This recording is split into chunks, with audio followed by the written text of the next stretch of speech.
गुरु प्यारी सात संगत जी। तो न्यू वीडियो में आप सभी का स्वागत है। तो आज बाबा जी ने दर्शन दिए और सुंदर सवाल जवाब भी हुए संगत के साथ।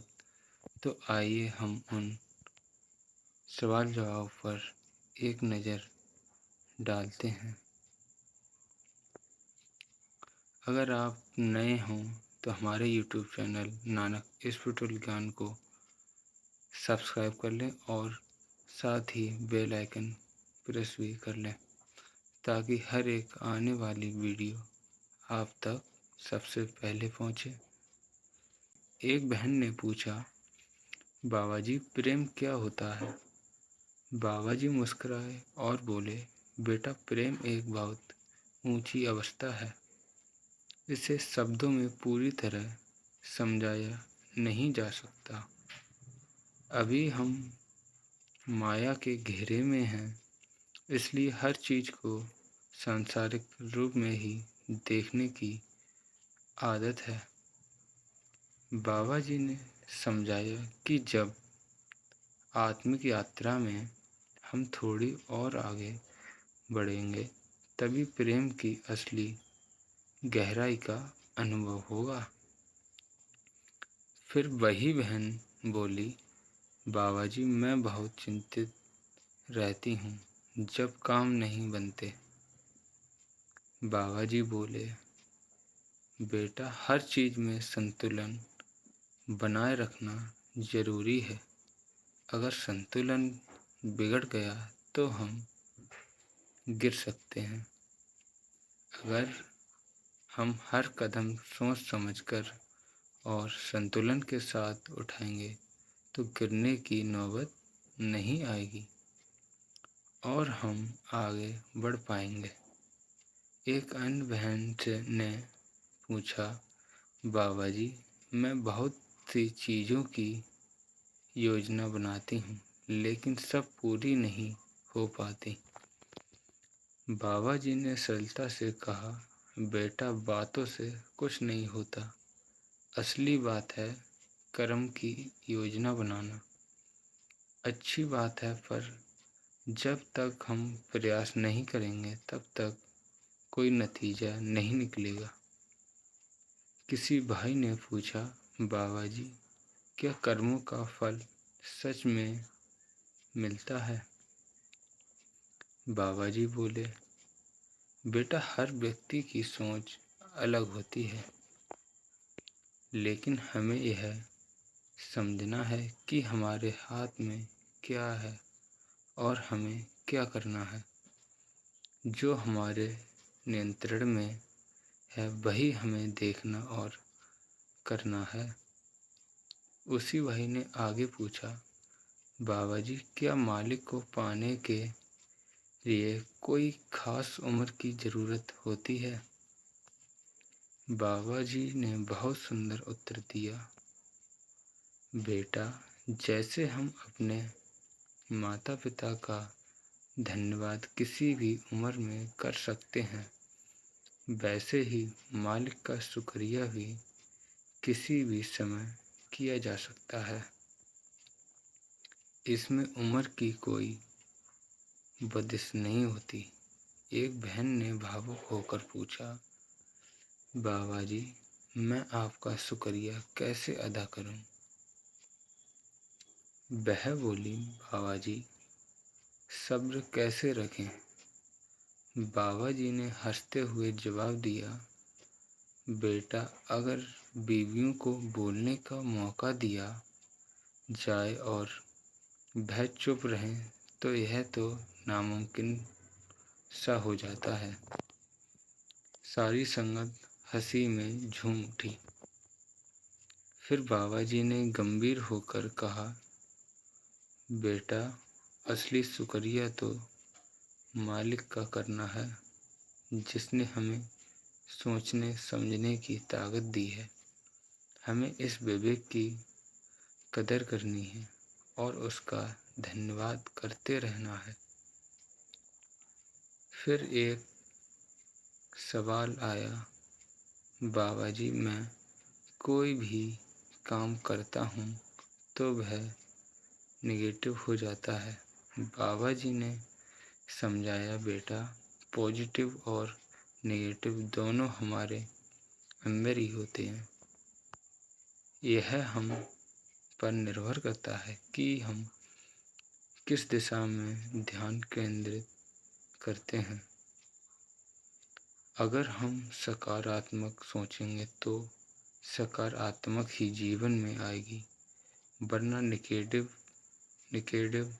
सोच हमें उसी तरह खींच ले जाएगी। एक बहन ने चिंता जाहिर की, बाबा जी कई बार तनाव इतना बढ़ जाता है कि हम अंधविश्वास की तरफ मुड़ जाते हैं। बाबा जी मुस्कुराए और बोले, बेटा अभी तुम्हारी उम्र ही क्या है, तुम टेंशन मत लिया करो, दूसरों को टेंशन दिया करो। जब शादी हो जाएगी तो पति को टेंशन देना। संगत में फिर से ठाके लगे। बाबा जी ने बात को आगे बढ़ाया, बेटा पढ़ाई में नंबर आना जरूरी नहीं, असली बात है अच्छा इंसान बनना और अपने माता पिता की इज्जत करना। मैं खुद पढ़ाई से भागता था। किसी ने पूछा, बाबा जी अगर मुझे नामदान नहीं मिला तो क्या मैं भजन सिमरन कर सकता हूँ? बाबा जी बोले, बेटा भजन एक व्यक्तिगत अनुभूति है।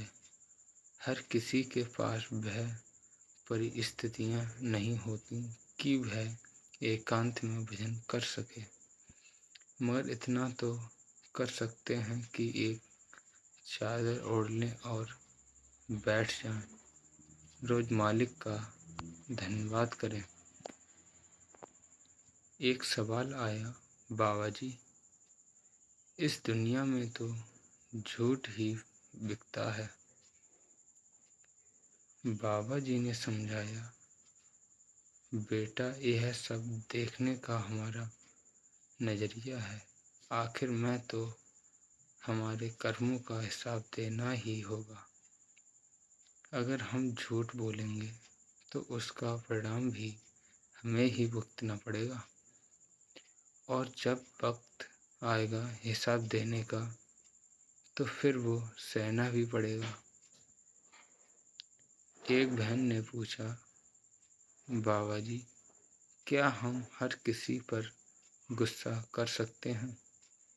बाबा जी हंसते हुए बोले, बेटा हम गुस्सा भी उसी पर करते हैं जो उसे सहन कर सके। जब तुम्हारी शादी होगी तब देखना, अगर पति काबू में रहा तो गुस्सा कर पाओगी, वरना नहीं। अगर पति खुद काबू में ना हो तो उस पर गुस्सा भी नहीं चल पाएगा। एक और बहन बोली, बाबा जी मैं जब भी कुछ अच्छा करती हूँ लोग उसकी बुराई ही करने लगते हैं। बाबा जी ने शांति से कहा, बेटा आखिर मैं तो कर्मों का हिसाब होना ही है। अगर कोई कुछ कहता है तो चुप रहकर सहन कर लो। हमें गलत नहीं करना है। अगर हम दूसरों की बातों को दिल से लगा लेंगे तो वही बात हमें नुकसान पहुंचाएगी, लेकिन अगर हम नज़रअंदाज कर देंगे तो वह असर नहीं करेगी। बस हमें अपने कर्म ठीक रखने हैं। फिर किसी ने पूछा, बाबा जी हम कई बार अनजाने में किसी का दिल दुखा देते हैं और फिर खुद भी बेचैन हो जाते हैं, ऐसा क्यों होता है? बाबा जी बोले, बेटा ये सब बचपने की निशानी है। हम अक्सर जल्दबाजी में ऐसा कर बैठते हैं अभी हमें यह समझ नहीं है कि हमारे लिए क्या सही है और क्या नहीं। जैसे माता पिता जानते हैं कि बच्चों के लिए क्या अच्छा है, वैसे ही हमें भी अपने माता पिता का शुक्रिया अदा करना चाहिए। उन्होंने हमारे लिए जितना किया है, हम उसका बदला कभी चुका नहीं सकते। एक भाई ने मासूमियत से पूछा, बाबा जी, मेरी बहन मुझे मार देती है, फिर खुद रोती है और पापा को कहती है कि मैंने उसे मारा है, फिर पापा मुझे डांटते हैं, ऐसा क्यों करती है वह? बाबा जी मुस्कुराए और बोले, बेटा, यही तो बचपन की बातें हैं। जब बड़े हो जाओगे ना, तो यही बातें तुम्हें याद आया करेंगी। और हाँ, मैं तो उस बहन को शाबाशी दूंगा कि कैसे चालाकी से काम लिया उसने। इस पर सारी संगत हंसी से लोटपोट हो गई। फिर एक बहन बोली, बाबा जी, मुझे सोलन में सवाल पूछने का मौका नहीं मिला था। मैं आपसे बहुत नाराज रहती थी, लेकिन अब जब मौका मिला है तो पूछ ही लेती हूँ। वह बोली, बाबा जी, हम सत्संग में जाने की कोशिश करते हैं, लेकिन कभी कभी कोई वजह बन जाती है और नहीं जा पाते।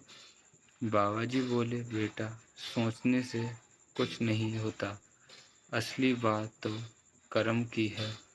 अगर अच्छे विचार हैं तो उन्हें जीवन में उतारो, नहीं तो आगे चलकर उनका फल भी भुगतना पड़ेगा।